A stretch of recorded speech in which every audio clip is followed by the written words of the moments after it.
We're going down tonight on a hellbound train. Toot toot! Welcome back, everybody. This is Un, and this is I Played a Thing, Hell, a cyberpunk thriller. I apologize for the downtime once again, folks. I did have an excellent vacation, thank you much, but the weekend following I was just feeling kind of tired and punk, and not really up to doing any of the whole voiceover thing. But I'm a little more chipper this weekend, so let's get back to business. Last time on Hell, we had another big reveal, specifically that Gideon and Rachel were also known as Marcus Vanders and Claudette Simeone, two members of the missing CFF commando team who had been mind-wiped and overlaid with new personalities, and that the other people who were killed on the night of re-entombment were the rest of the commando team. And, making things even freakier, Rachel has got a timed directive to go and assassinate the CFF leader, Senator Aaron Burr. Well, that won't do, so we're gonna have to get things wrapped up before then. We are moving into the fairly late game, though. So, first off, we've discovered some pretty important information about the missing commando team. So let's head on back to CFF headquarters at the British Embassy and clue in the Senator.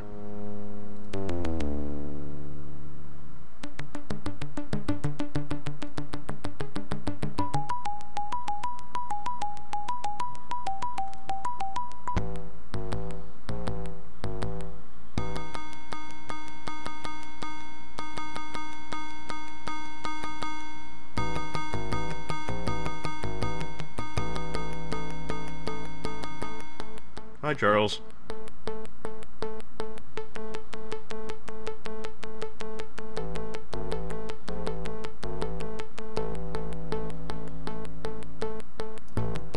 Oh, and also we did rescue Jeremy Verdi, who is going to be an important member of our technical team.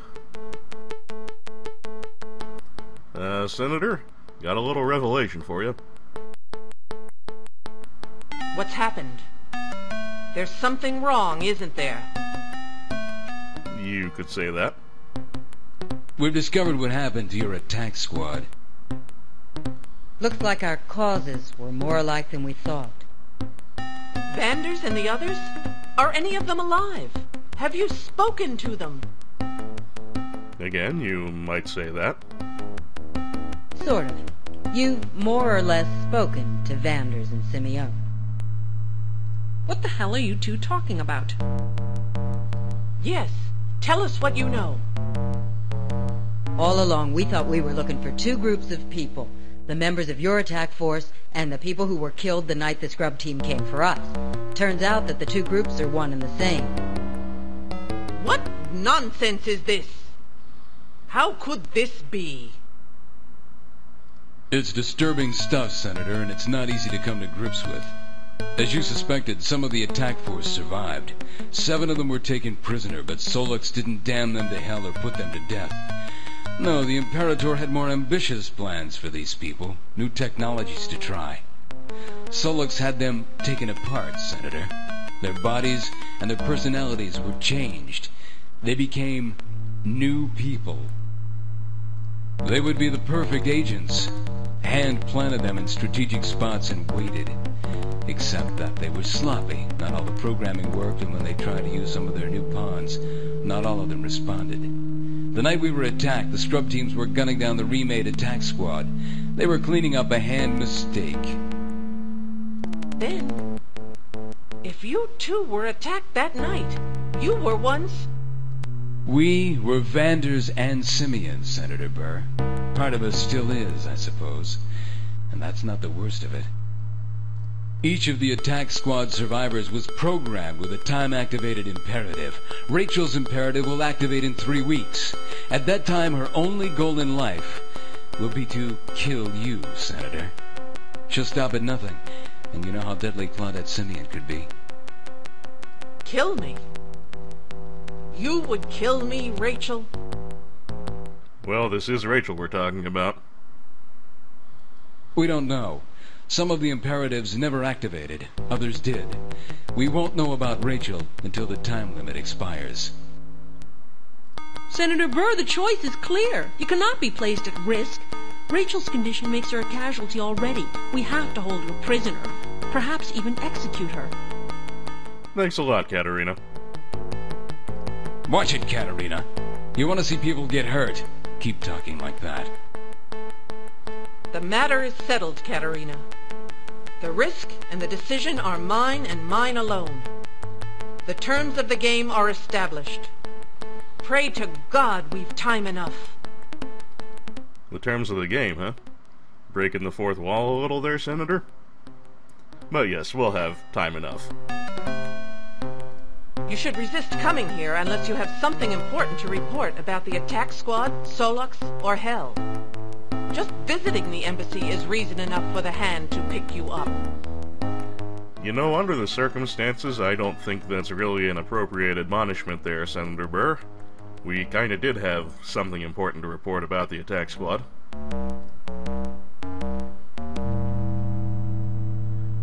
Well then. They seem to have taken that fairly well, although Katerina was fairly, eager to throw Rachel under the bus. Although, again, it is Rachel we're talking about. I suppose that's understandable. Well, what shall we do next? I think it has been quite a while since we checked in with Dante, and, if I recall correctly, Senator Burr did mention that we're going to be needing Deep Throat on our technical team. He may not be a great programmer, but he's got inside knowledge of the system. So maybe Dante's heard from him.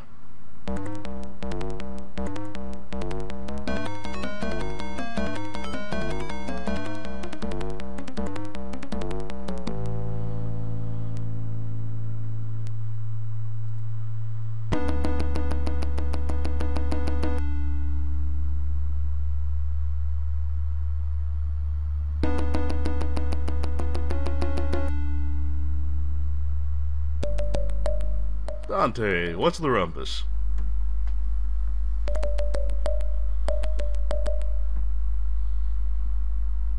I can see the message on your monitor screen, Dante. Deep Throat wants to talk to us again. Start up that psychopop, Rach. We're heading back to Deep Throat's garage. Well, that was straightforward. Oscar, what's new in the land of deep, refried beans and pan-fried quails? What'd you say? Oh, time to eat. Absolutely nothing. Do you ever eat anything else here?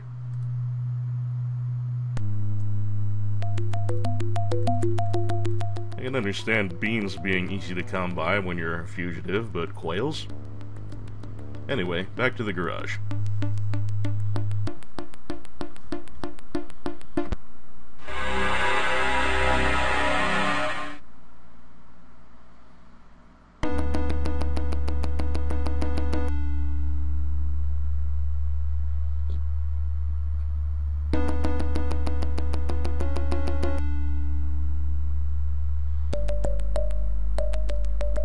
Hey, blowjob.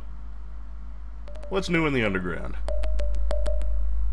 I'm in great danger. They are close to tracing this well to me. You must get me out of here. I'm in the Pentagon. My real name is Thomas Mayercope. Hurry. You must hurry before they kill me. I must leave. Hurry! Huh. Sounding a little urgent there, and goddamn Hell, Thomas Mayercope? You know, the guy who's having pangs of guilt and trying to, make amends for his misdeed is Thomas fucking Mayercope? Anyway.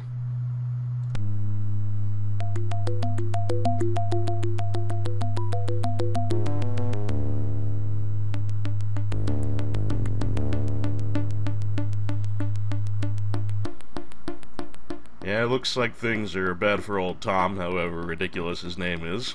We have been auto-booted back to the real world.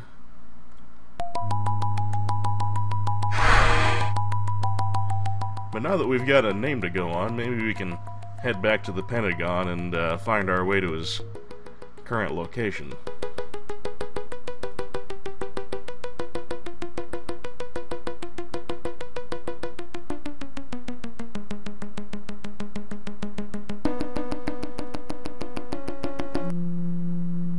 I'm clicking on it. There we go.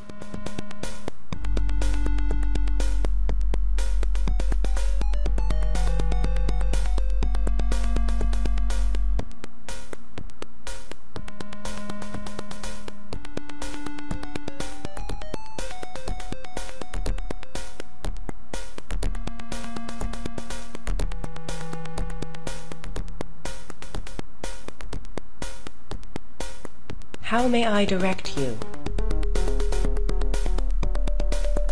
To Thomas Mea Culp's office, Robot Torso.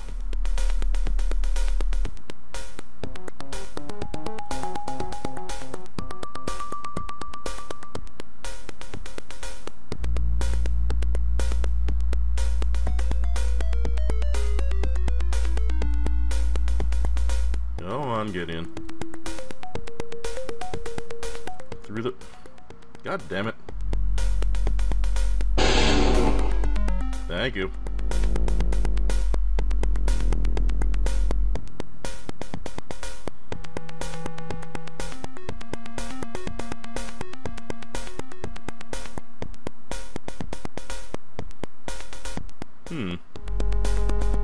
Mr. Mea Culp doesn't seem to be in at the moment. Well, we'll have our customary look around. Located in the bowels of the building, this room has the look of a lonely sweatshop. But like nerves to a brain, the pneumatic tubes seem to come in from everywhere, connecting the occupant to seemingly every office and activity in the building. Yeah, okay, nothing terribly noteworthy there. It's got what looks like a big kind of safe on the wall here, but we can't interact with that. In fact, the only thing we can interact with is his computer. Deep Throat's computer is not only his daily workstation, it's also his window on virtually every record in the Pentagon network. Sounds potentially valuable.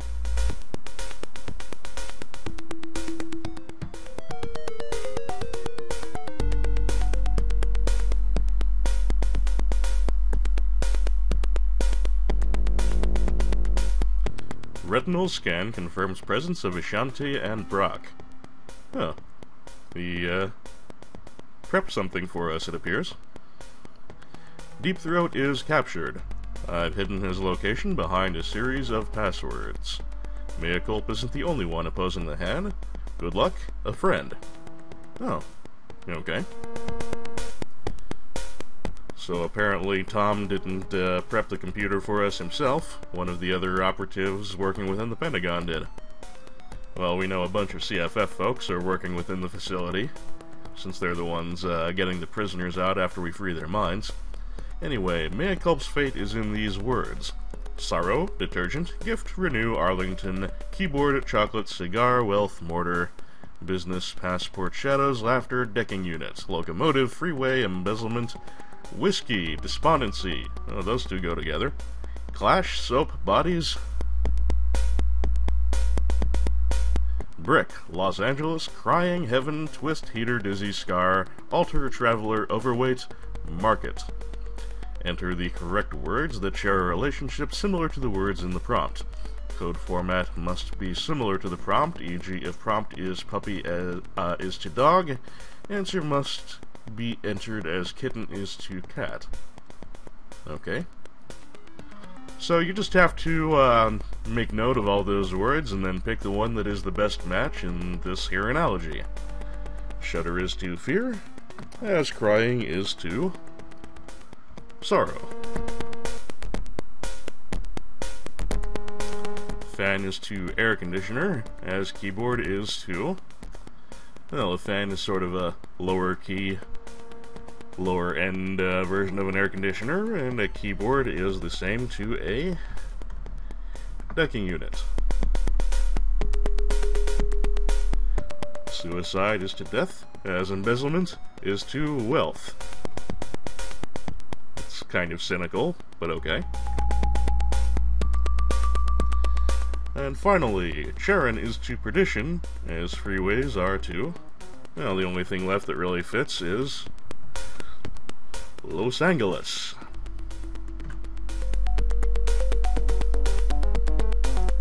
Deep Throat is being held in the Pentagon jail awaiting execution for treason. Well, that isn't good.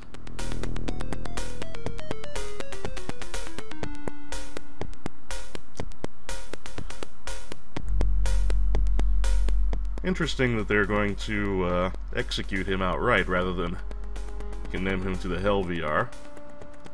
Presumably he knows the system too well to be a good risk factor for that. Or he just knows too much and they want him out of the way permanently. Or both.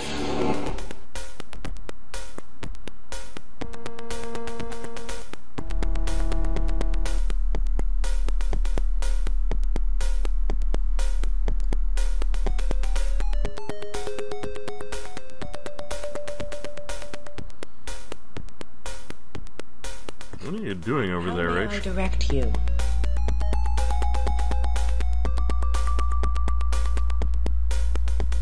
Well, apparently anyone can just request direction and walk right into the jail. Well, ours is not to question why, so let's go ahead and do that.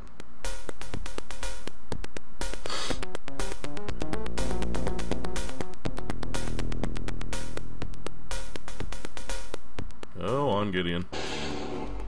Always takes a little coaxing to get him onto the moving walkway.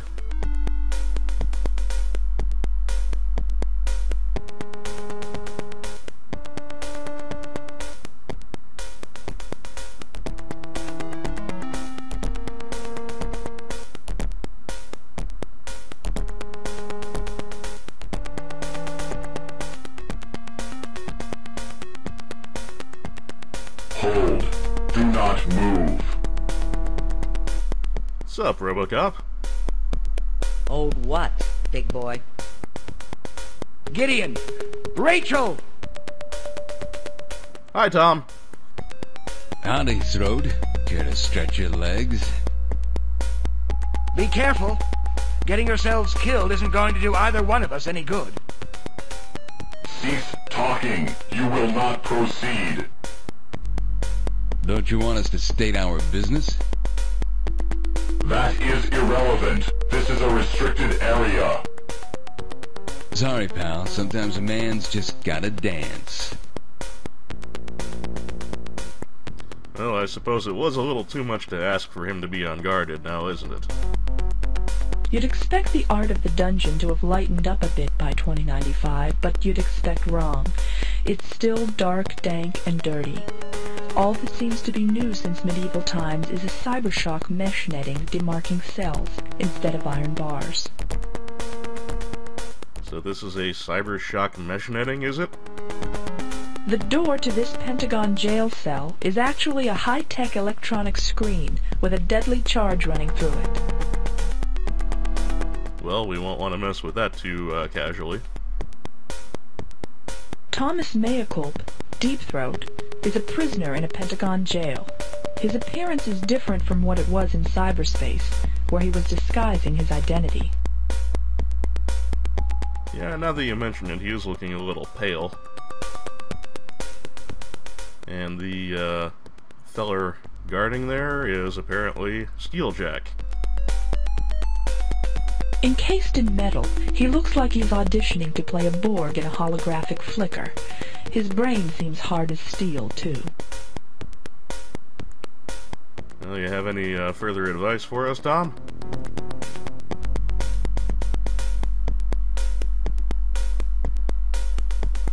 Do something. Quickly! Steeljack can be deadly. You must eliminate him to save me. I don't know if you ought to be giving advice like that out loud. Am I right, Jack?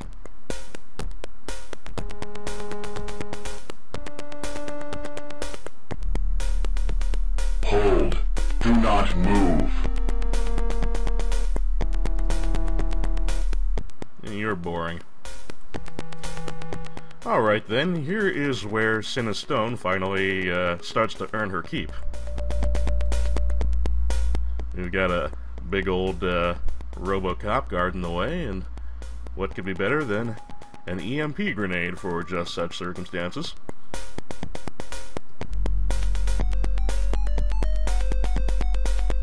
Hey Jack, hot potato.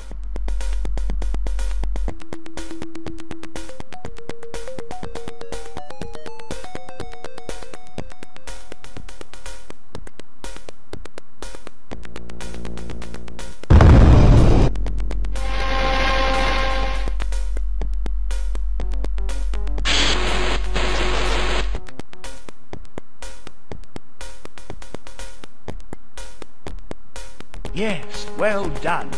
You've eliminated Steel Jack. You must hurry now. Free me from this cage. Well, that was kind of half-assed. Tiny explosion, and then he just kind of sits there like a lemon. But no matter. We've got a little more work for Asina to do here. Now, we could use the explosive charge, but that would set off an alarm, and that's bad. What we want is something a little more subtle, so we'll go with the fun-size explosives.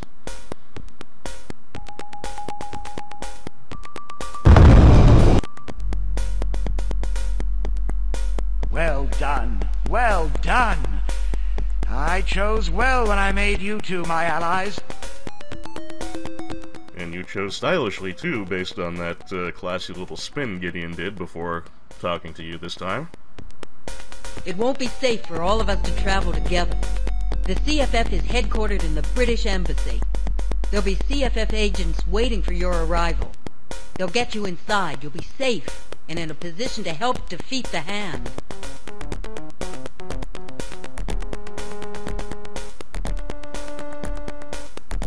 Alright, we've got nothing else to do here. Tommy Boy will be able to take it the rest of the way on his own. So with that accomplished, I guess we might as well head on back to the embassy and meet him there.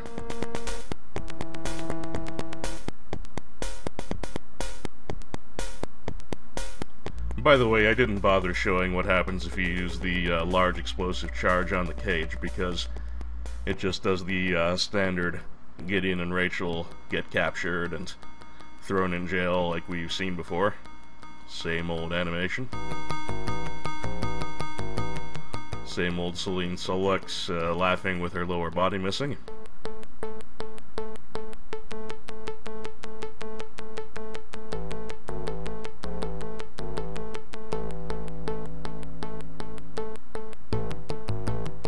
Hey, it's Tom.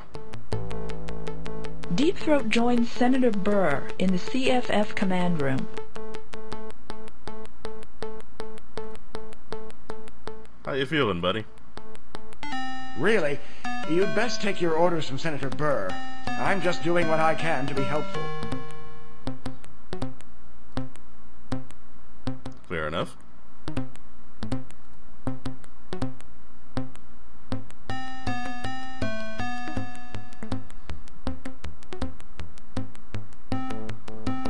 You're certain you weren't observed entering?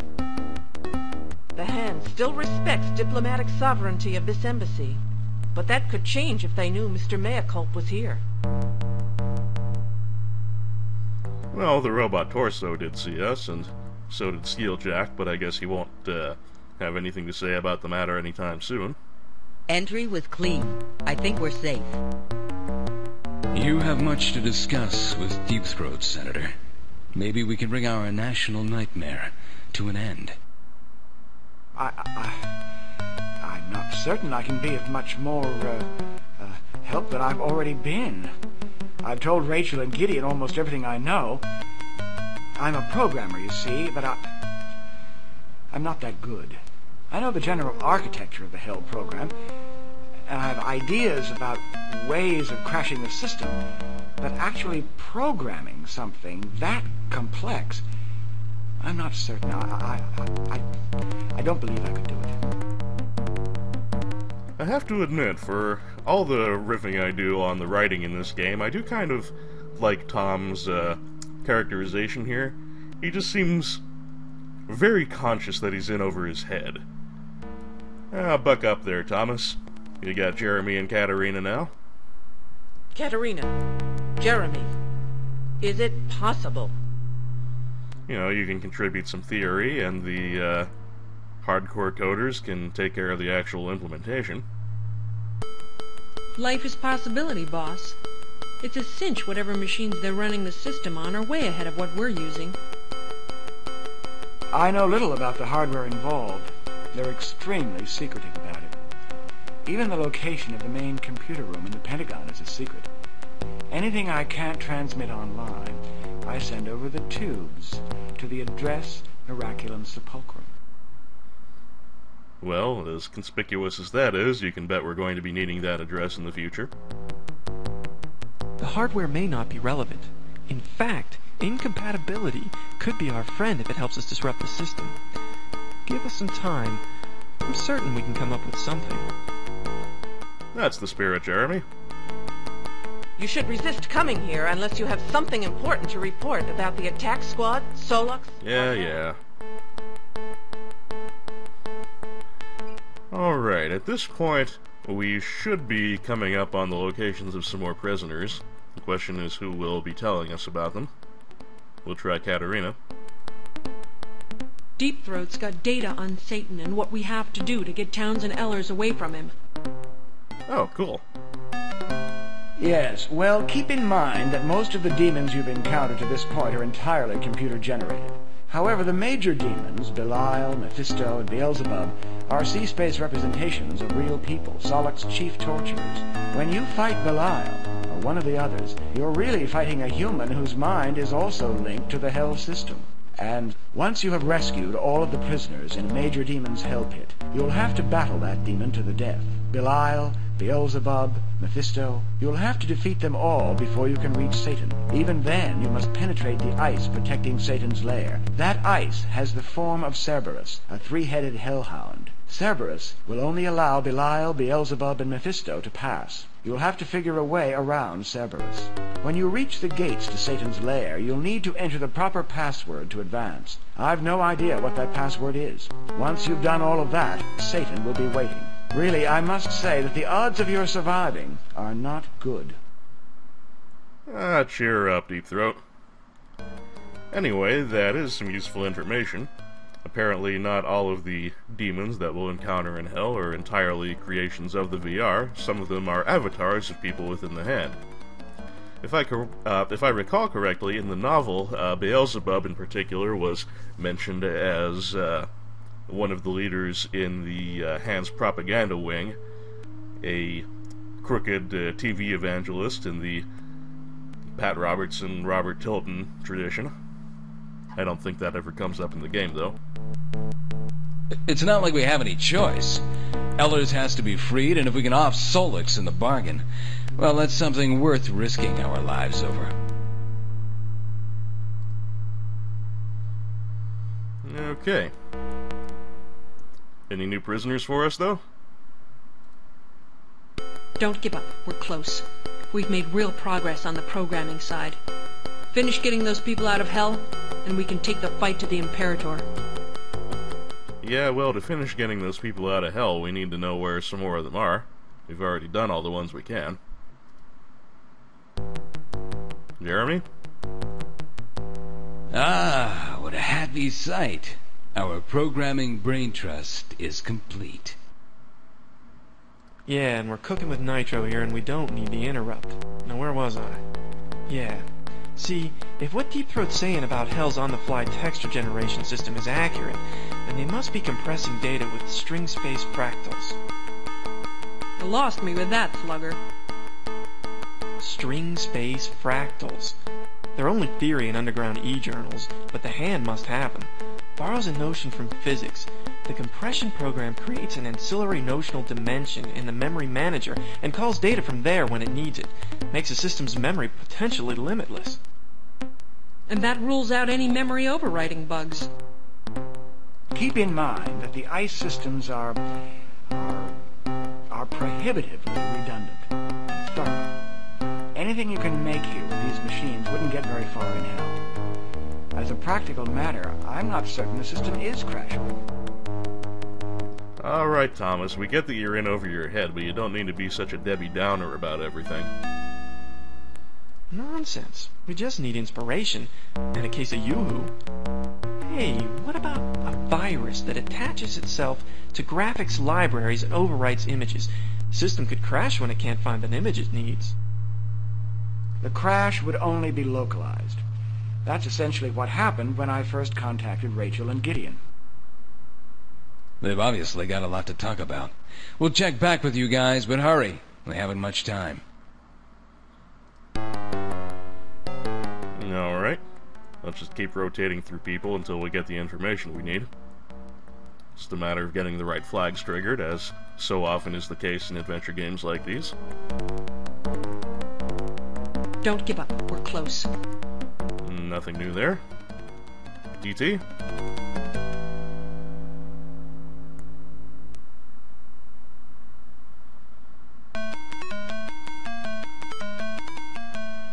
Really, you'd best... Alright, fair enough. You folks come up with anything yet? I think we're onto something here. We can devise a program that, when interjected into the Hell system under the correct conditions, will cause it to crash. The programming won't even be that difficult. Well, a little tricky in spots, but the hard part, the dangerous part, your part, Gideon and Rachel, will be ensuring its delivery. I don't get it. Portability's the problem? Yeah, for starters, you'll have to introduce the crash program directly into the main computer generating the Hell system, and we don't even know where that's located. Deep Throat, any clue? As I've mentioned, I've never been there. All of my contact with the main room was through the tube system. I couldn't even email or modem the main system. I had to download everything to disks and send them through the tube system to an address Miraculum Sepulchrum.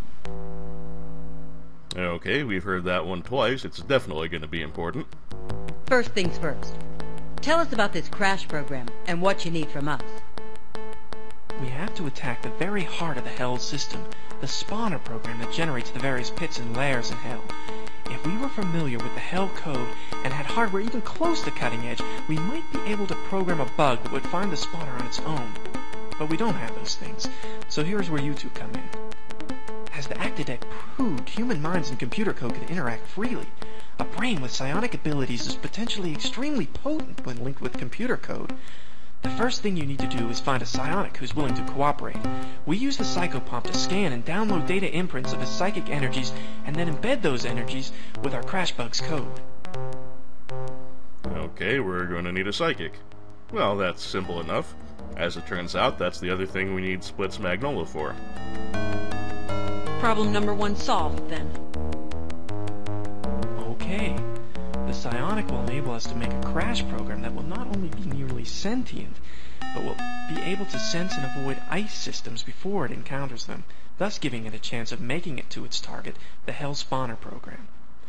The spawner is the second problem. Right now we're completely ignorant of the code structure. Before we can send in a crash bug, we need to launch a survey program into the code generating an individual Hell pit. The survey bug will trace the code back to the spawner. Again, because of our technical shortcomings, the survey bug will need to be escorted through cyberspace by a human presence. You two have more experience with Hell C-Space than anyone else we have.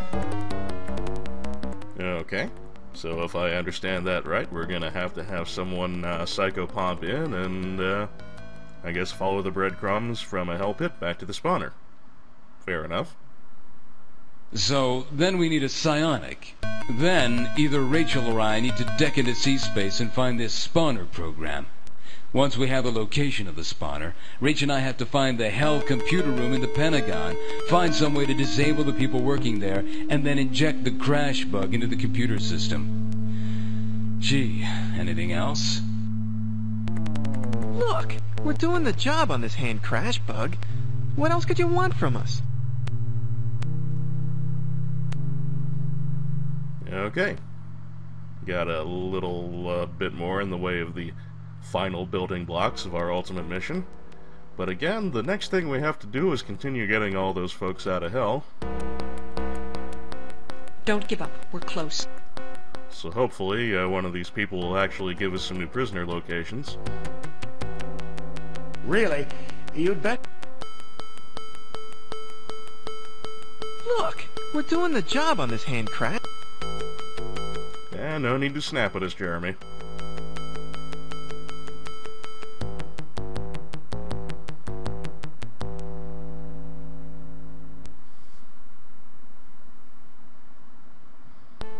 You should resist coming here unless you have some...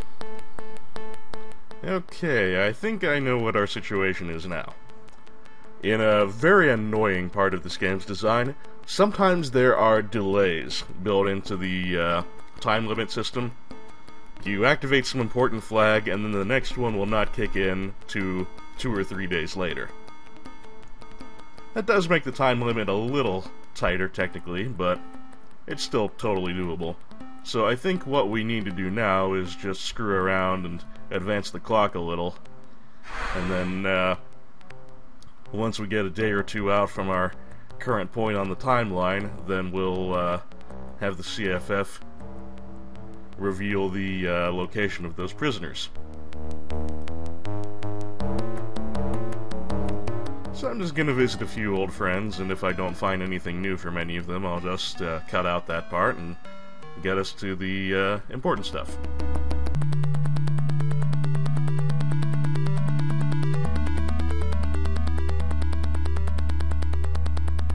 You're back. Have you learned anything about poor Adam? More importantly, we've learned some things about what hell is. And about what it isn't. I hate to tell you this, but your research is in vain. Hell doesn't exist. It's a virtual reality construct. It's computer-generated. What are you... Computer-generated? But the technologies are restricted. For you and I, perhaps, but not for the Hand. Outlawing cyberspace tech didn't stop them from developing it to quite a sophisticated level. Believe us when we tell you. We've been to hell and back. Staggering. The implications. Staggering.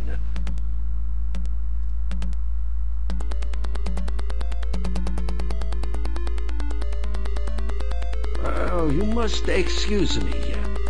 Excuse me. I have a great deal to do. A great deal.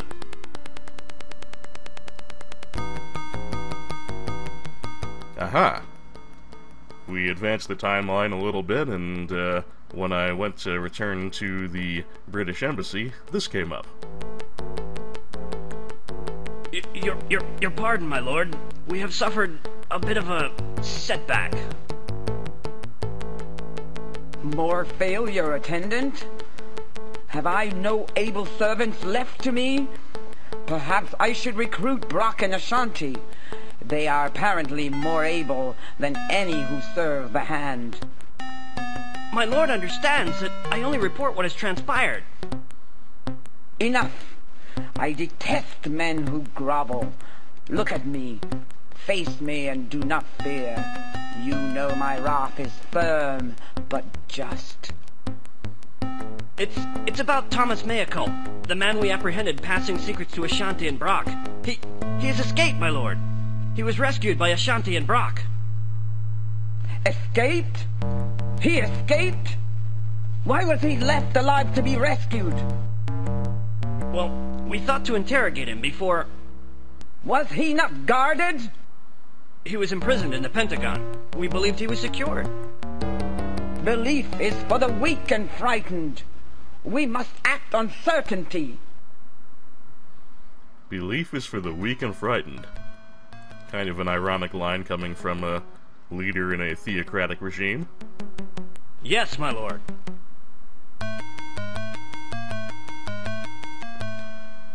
Alright. So that cutscene hopefully indicates that we're ready to do a little more investigation into the Hell hostages.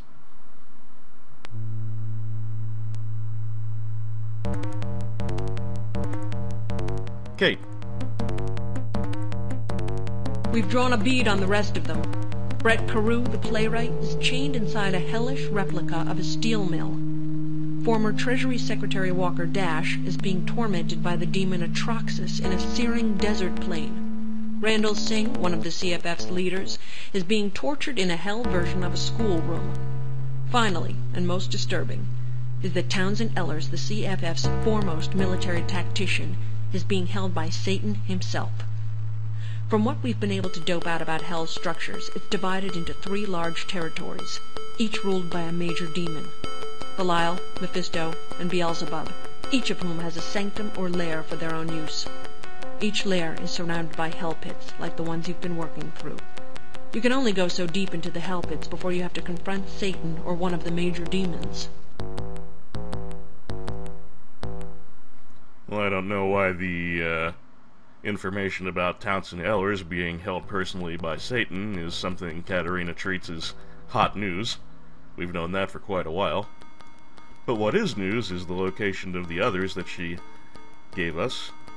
And so we're ready to head back into hell and do a few more little inventory puzzles and the like to get them out of their respective hell pits. So, once more to Charon.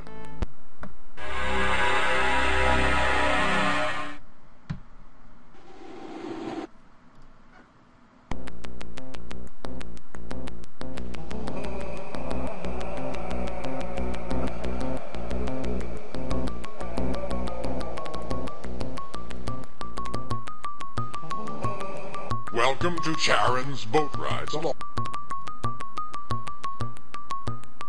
Okay, what have we got here? The Zoo, the Abyss, the Wall of Flame we've all done, but the Steel Mill is a new one.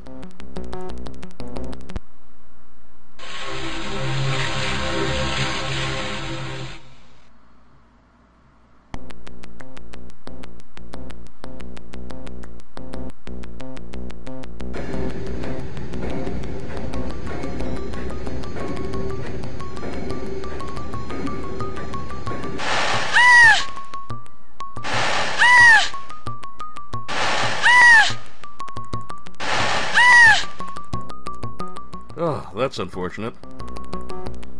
It looks like a fairly typical old-fashioned steel mill, of the type that used to surround the great American city of Pittsburgh in the heat of the Industrial Age. The only thing is, even the most despotic of steel magnates never chained someone beneath the overspill of the molten steel. Not on purpose, anyway. Pittsburgh represent, I guess? Acclaimed mystery writer turned activist Brett Carew is chained beneath a cauldron of molten steel. The superheated metal periodically pours over her.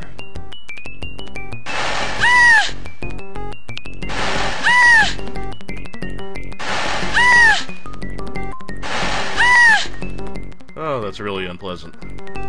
Large gears grind and turn and cause the molten steel to pour onto Brett Carew. Okay, that's clearly what we need to disable here, but we better have a chat with Brett first.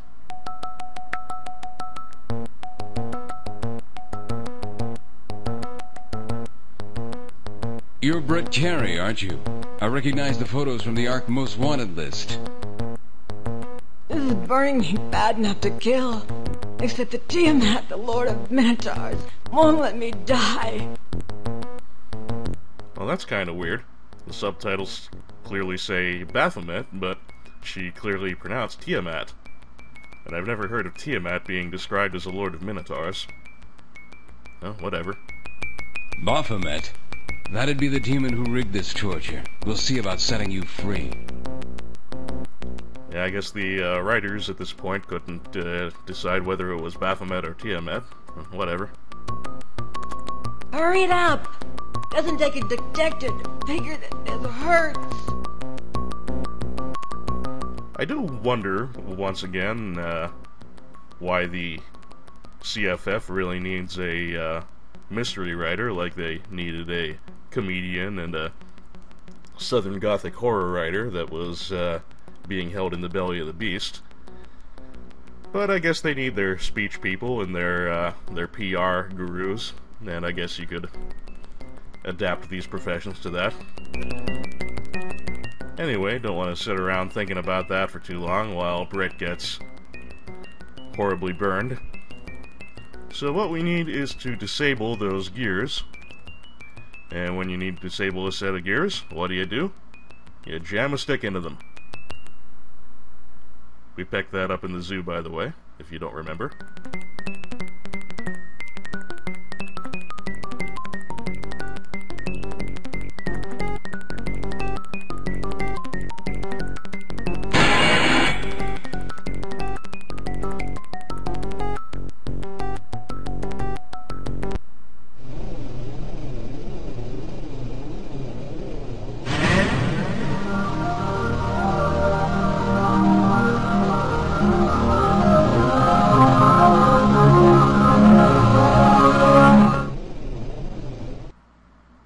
Whoosh. I'm glad to have that one squared away. Naturally, all the tortures we see in these various hell pits are quite nasty in their own right, but this one always just gave me the Ghiblies more than pretty much any other. I guess because of those sizzling sounds and Brett's entirely understandable screams.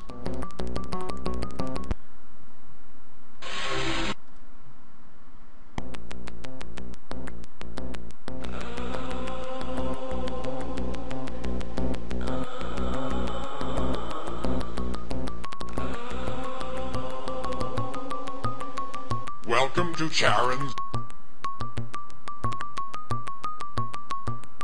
Oh, well. Apparently, having cleared out the steel mill, we have cleared out all of Belial's hell pits, and we can now go to his throne room. But I don't feel quite ready for that. Let's free some more prisoners. That's what we came for. On to the desert.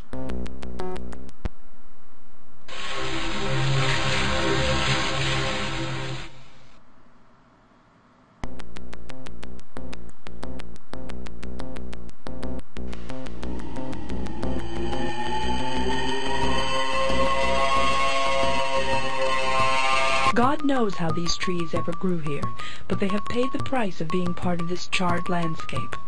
Only a demon could enjoy this kind of windswept heat, and even Atroxius has trouble sitting under the burned sky without his handy parasol. Okay, so that must be Atroxius, and if Katarina's report is to be believed, this must be Walker Dash. The once and hopefully future Secretary of the Treasury, Walker Dash, is buried to his neck. His skin is pale and drawn. He is so dehydrated that he cannot sweat. A large skin of water dangles over his head. Beads of condensated water glisten on the skin and occasionally drip. A cord that would release the water hangs within reach of Dash's mouth. A demon reclines in a cabana chair, basking in the unbelievable heat, making a great show over enjoying a cold drink. Oh, well, that's rather sadistic.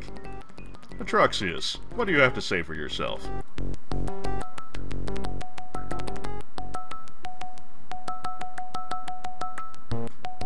By Satan's wings, it's hot. Woof! Even for Hades, this is damn hot. If I had sweat glands and pores in my skin, I'd be dripping by now. Interesting that the narrator described Atroxius as a he, when Atroxius sounds rather more like a grandmother to me. But moving on. You scaly bastard. Just let me have one drink. Sorry, Dash. You're overheated now. Cold fluids are the last thing you need. It'll give you terrible stomach cramps. Oop, oop, oop.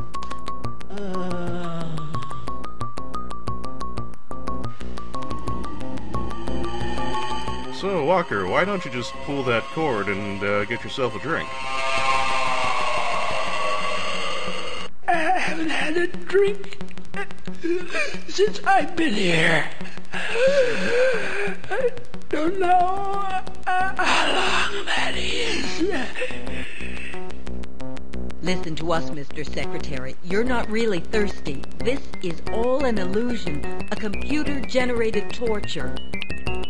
Nice try, Rach, but it won't work. The illusion's too real, his agony too great. In his mind, he really is this thirsty.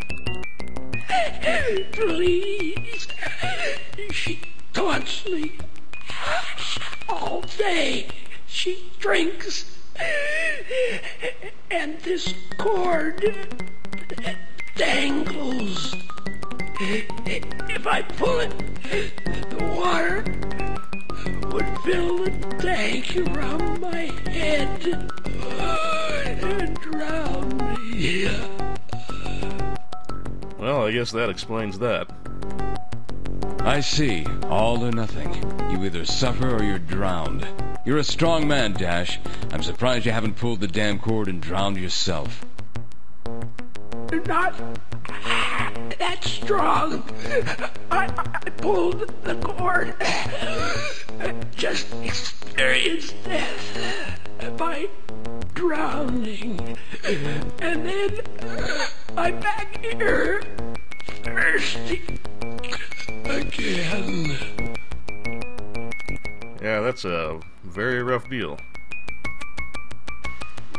So it looks like we need to find some way to get Walker a drink without having him drown on the very solution of his salvation.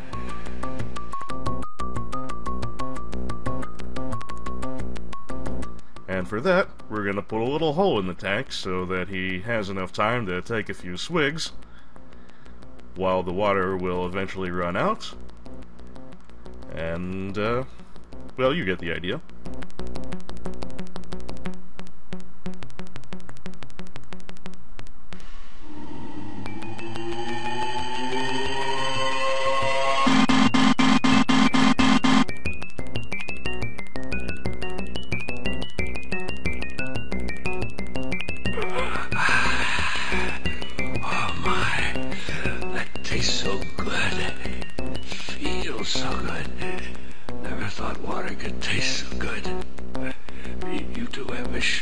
Something. You've got to dig me out of here. You made him wet! You let him drink! I'll cut you into little cubes and serve you as appetizers and meals on both next feast! I'm melting! What a world, what a world! We don't need to do any digging. We don't have time to explain, but any second now, you're going to wake up in a room in the Pentagon. A woman there will see you to safety. We're with the front. You can trust us. The front? The Pentagon? What? Hey, I feel strange. Something's tugging at me.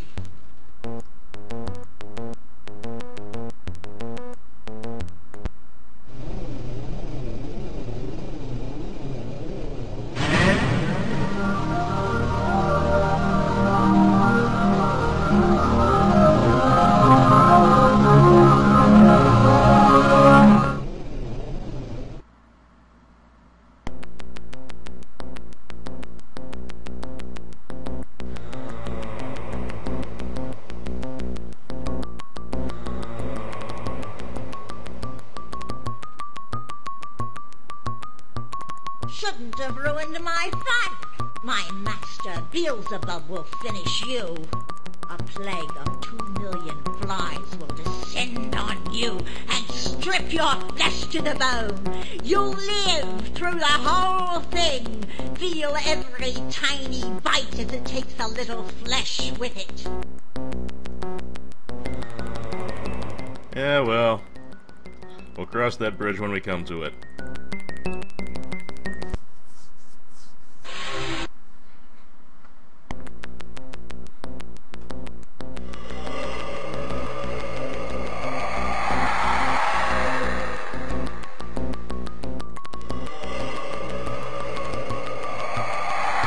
Welcome to Char.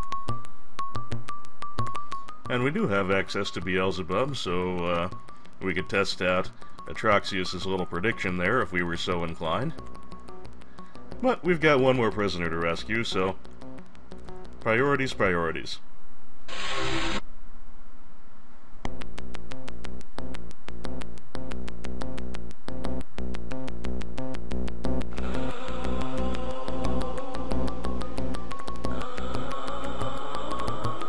The desks and the blackboard and the lecture rostrum all look fairly normal. Maybe it's just the fact that you can never graduate from this class that makes it hell's schoolroom. It's quite a varied curriculum, it appears. Got our ABCs, we've got the musical staff, and we've got a little mathematics as well. So this must be Randall Singh, the last of the prisoners Katerina clued us in about. A scrawny young man, whose clothes have been reduced to shreds, making him look like some starving beggar off the streets of Calcutta.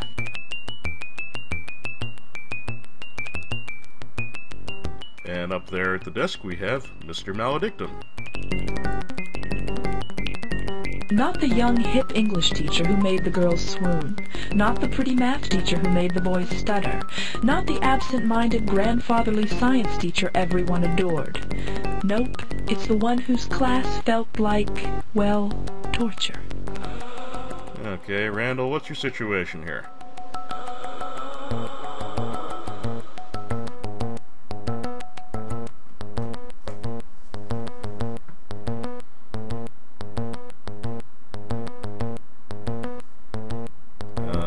Gideon? Well, that was odd.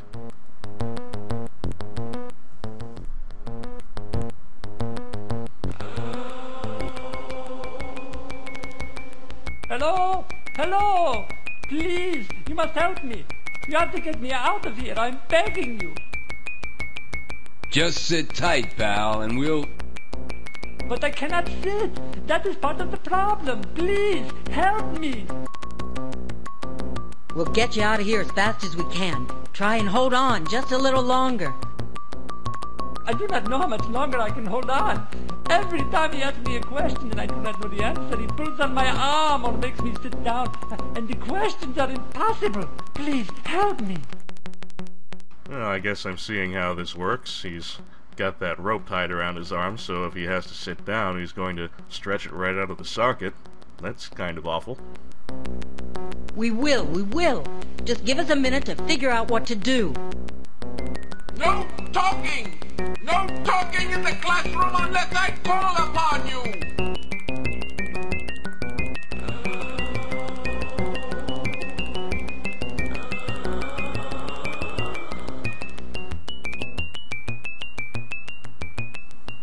How dare you stroll in here late, you ragamuffins!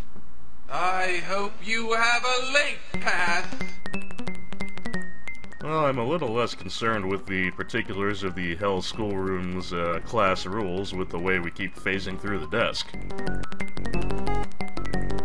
You know, some of you damn demons just take yourselves too friggin' seriously. This is ridiculous. That's enough of that kind of language, young man.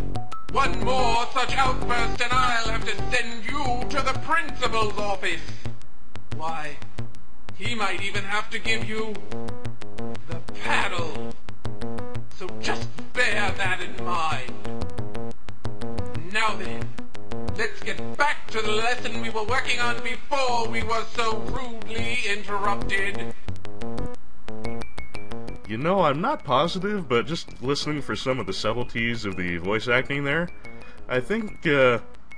Maledictum might have the same voice actress as Senator Burr, which is kind of freaky, but moving along.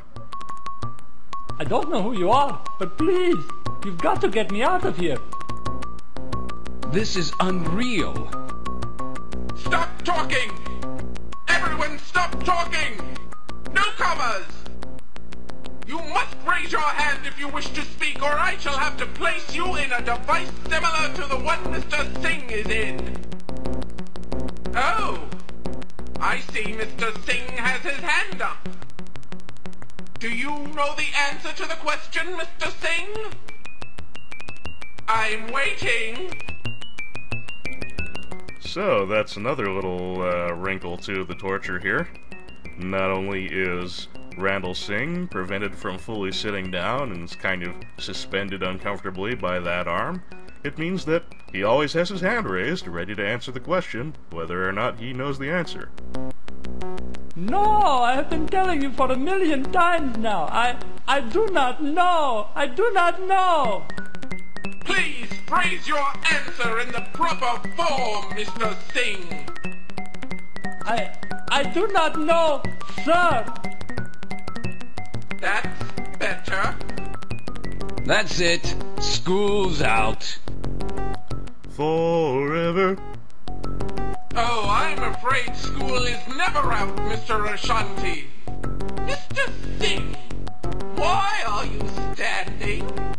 Please, take a seat. But, you know I cannot sit. Then I'm afraid I shall have to force you. Ah! Ugh. That's it, pal. Recess. No, I'm afraid recess has been cancelled for everyone because Mr. Singh can't seem to obey the rules.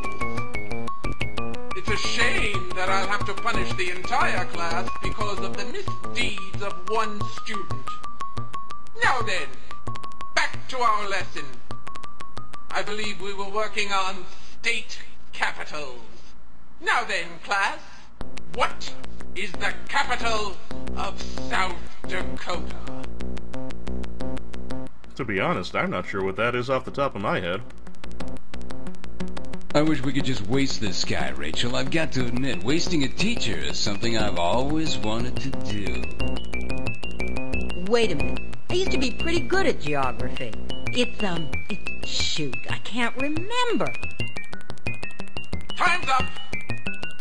No reply. I can see no one has done their reading homework. Well, in that case, I'm afraid I'm going to have to hold a pop quiz.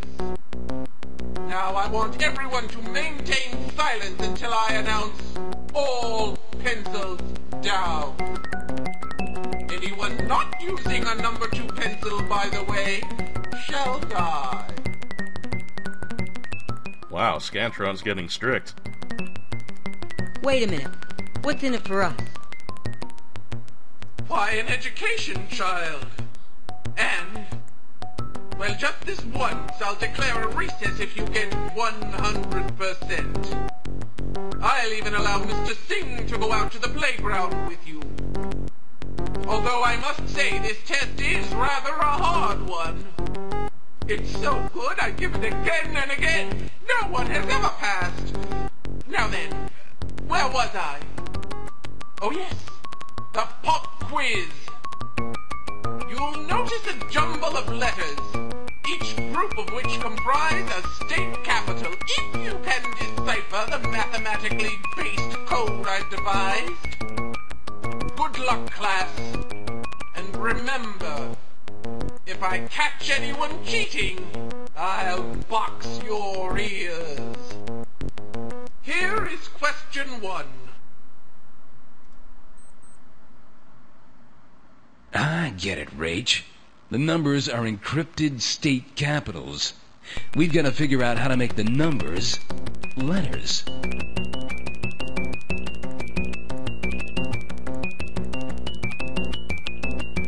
Well, this is, as Gideon helpfully pointed out, another letter number substitution kind of puzzle. I'll leave the particulars as an exercise for you, my dear viewer, and just go straight to the answers. Question number 1. What we want is Des Moines, Iowa. Yes, that's right. Here is question 2.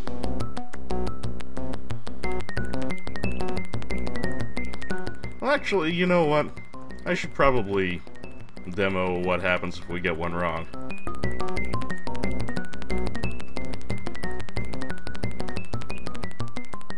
No, that's wrong. No, nothing very interesting about it. Here is question 2. Oh, well, that's nice. We get to start right back where we left off. What this one actually is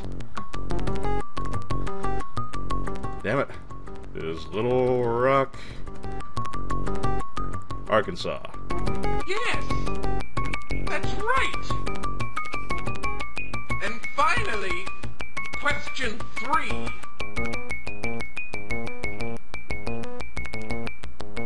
And our final answer is Helena, Montana. Yes, that's right. Well, the newcomers surprise me. They must be transferring from a superior school district, one where they have standards or some such. Begone, all of you! Class dismissed!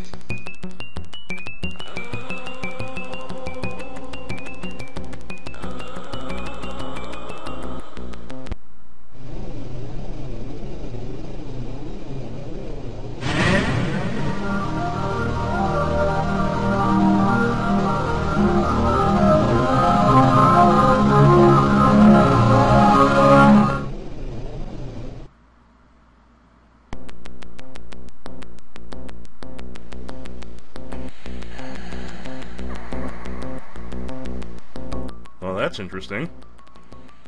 One wouldn't expect you'd take your entire chair and desk assembly out to recess with you. But the important thing is, we've rescued Randall Singh.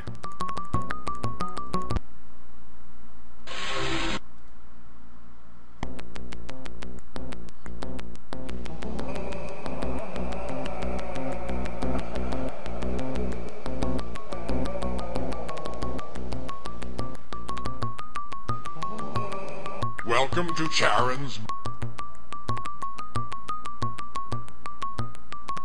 And having rescued these latest 3 Hell Pit prisoners, it appears that we now have access to all of the Master Demon's throne rooms. And we can also go to Kerberos' lair, beyond which, we've been told, lies the entrance to Satan's domain. So, wow, yeah, we can really start throwing down with the heavy hitters. But I think we've done enough for one day. So, as always, I'd like to thank you for watching. This has been Un, playing Hell, a cyberpunk thriller. Next time, we'll be throwing down with the Unholy Trio. I'm looking forward to it, and I hope to see you then. Take care, folks.